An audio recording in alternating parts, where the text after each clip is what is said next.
తెలంగాణ అసెంబ్లీలో సీఎం రేవంత్ రెడ్డి మాట్లాడుతున్నారు. లైవ్ లో చూద్దాం. ఒక్కటే మాట నేను చెప్పదలుచుకున్నా.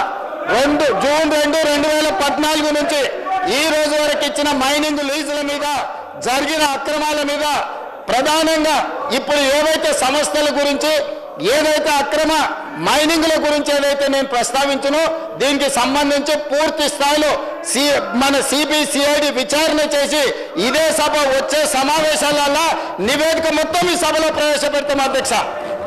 ఇవాళ వాళ్ళ దొంగతనాలు కట్టుబడుతుందని, ఇవాళ వాళ్ళ దోపిడీని నిలువరించి ఇసుకలో ఆదాయాన్ని పెంచి మైనింగ్లో ఆదాయాన్ని పెంచితే ఈ రాష్ట్ర ప్రభుత్వానికి మంచి పేరు వచ్చి గత 10 సంవత్సరాలు వాళ్ళు పాల్పడ్డ దోపిడీ ప్రజలకు అర్థమవుతుందని చెప్పి ఈ ప్రభుత్వం మీద బురద చల్లడానికి లొంగని మంత్రుల మీద ఆరోపణలు చేయడానికి ప్రయత్నం చేస్తారు. మీరు ఏం బురద చల్లినా ఇక్కడ భయపడ్డాడు ఎవరు లేడు. ఇవాళ మీరు మాట్లాడుతున్న ఈ నోటీస్ మేమిచ్చింది, ఆదాయం మేము రాబట్టింది, మీరేం కనిపెట్టలే, మీరేం ఫిర్యాదు చేయలే. మా అధికారులు మా ప్రభుత్వం నిజాయితీతో పనిచేయబట్టే ఈరోజు ఎవరున్నా కూడా దీని మీద విచారణకు ఆదేశించడం. నేను ఈరోజు వాళ్ళు ఉన్నారు వీళ్ళు ఉన్నారు మంత్రులు ఉన్నారని ఉన్నా లేకున్నా వాళ్ళ పేర్లు తీసుకొని వాళ్ళ మీద బురద చల్లి మానసికంగా వాళ్ళని ఒత్తిడి చేసి బ్లాక్మెయిల్ చేసి భూములు రాపించుకుందామనే ఇట్లాంటి పప్పులు ఉడకవు అధ్యక్ష.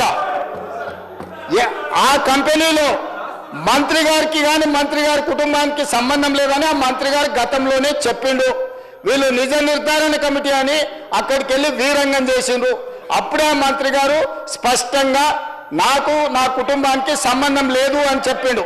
బంధువులు దూరపు బంధువులు ఎవరిని చూసినా తెలంగాణ రాష్ట్రంలోనే కాదు అధ్యక్ష, ఆంధ్రప్రదేశ్లో కానీ తెలంగాణలో కానీ ఏ రెడ్డి అయినా ఇంకో రెడ్డికి దూర బంధువు ఉంటాడు, లేకపోతే దగ్గర బంధువు ఉంటాడు.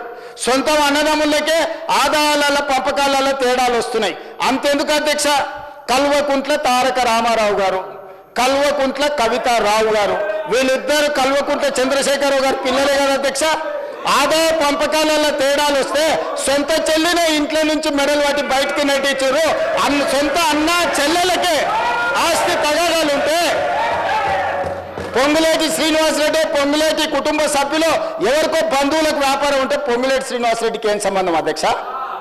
మీలాగా సొంత చెల్లెని ఇంట్లోకెళ్ళి ఎలగొట్టి పార్టీలకెళ్ళి ఎలగొట్టి దోపిడీకి పాల్పడ్డ మీరు ఈ రోజు వారి బంధువులకు దూర బంధువులకు వ్యాపారం ఉందని చెప్పి శ్రీనివాసరెడ్డి గారికి ముడిపెట్టి శ్రీనివాసరెడ్డి గారిని బెదిరించి లొంగ తీసుకోవాలని ఏదైతే ప్రయత్నం చేస్తుందో ఇది దిక్కుమాలిన చర్య. ఇలాంటి దిక్కుమాలిన ప్రయత్నాలు చేయకండి. ఈ దిక్కుమాలిన ప్రయత్నాలతోనే మీకు ఏమీ ప్రయోజనం ఉండదు. కాబట్టి నిక్కచ్చిగా ఈ ఇసుక మాఫియాలో కానీ లీజుల మాఫియాలో కానీ గతంలో ఫైన్లు పెనాల్టీలు వేసి వాటిని తగ్గించి వాళ్ళని పార్టీలోకి చేర్చుకొని తిరిగి మళ్ళీ తొలగించాలని చేసిన ప్రయత్నాలన్నిటిని కూడా ఈ విచారణ ద్వారా నిగ్గు తేలుస్తాం, ఒక్కరొక్కరి సంగతి చూస్తామని చెప్పి తమ ద్వారా తెలియజేయదలుచుకున్న అధ్యక్ష.